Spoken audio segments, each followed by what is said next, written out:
Hello viewers, welcome back to my channel. আর আপনারা দেখছেন বনানীর স্বপ্ন নীড়।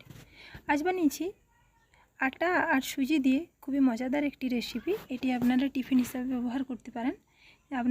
আমার মতো যাদের বাচ্চারা স্কুলে পড়ে তারা আপনারা বাচ্চাকে এই খাবারটা টিফিনে দিতে পারেন। দেখুন, এখানে আমি 1 কাপ আটা আর হাফ কাপ সুজি নিয়েছি। হ্যাঁ, এটা চাইলে ময়দা দিয়েও বানাতে পারেন।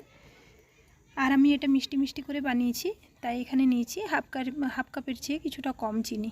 এখানে 3 থেকে 4 চামচ চিনি আমি ব্যবহার করেছি। সেই মিষ্টিটা একটু কম বা বেশি করতে পারেন। এখন আমি এটা অল্প একটু নুন দিয়ে দিলাম। এবার এটা একটা ব্যাটার বানিয়ে নেব। এর জন্য আমি এখানে দুধ ব্যবহার করেছি।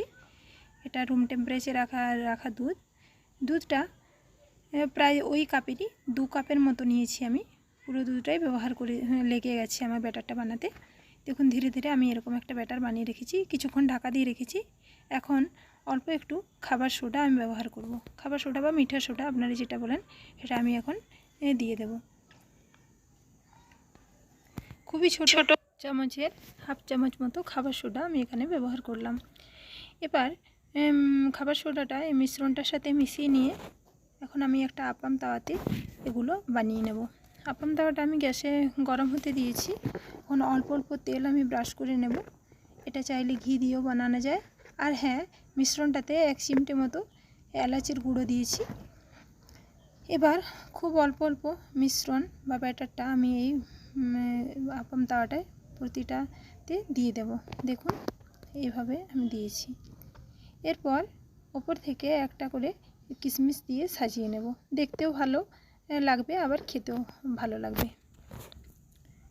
কিছুক্ষণ ঢেকে কম আছে আমি এগুলো বানিয়ে নেব। 10 থেকে 10 মিনিট মতো লেগেছে এগুলো আমার বানাতে। খুবই কম আছে, এগুলো বানিয়ে নিতে হবে। দেখুন, এরপর একটা চামচ দিয়ে আমি এগুলো এক এক করে তুলে নেব। এগুলো খেতে মিষ্টি মিষ্টি হবে। আবার এটা চাইলে ঝাল ঝালভাবেও বানানো যায়। নুন এবং অন্যান্য সবজি দিয়ে ছোট ছোট আপামের আকারে এইভাবে তুলে বানিয়ে নেওয়া যায়। এটা আমার মেয়ে খুবই পছন্দ করেছে। টিফিনে দিয়ে দেখবেন, বাচ্চারা খুবই ভালোবেসে খাবে।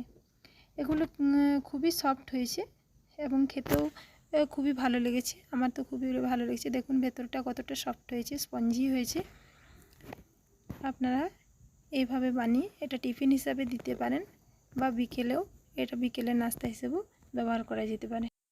আপনারা যারা আমার ভিডিওটা এখন পর্যন্ত দেখছেন, আশা করি তাদের ভিডিওটা ভালো লেগেছে। আর ভালো লাগলে একটা লাইক দেবেন আর আমার চ্যানেলটাকে সাবস্ক্রাইব করার অনুরোধ রইল।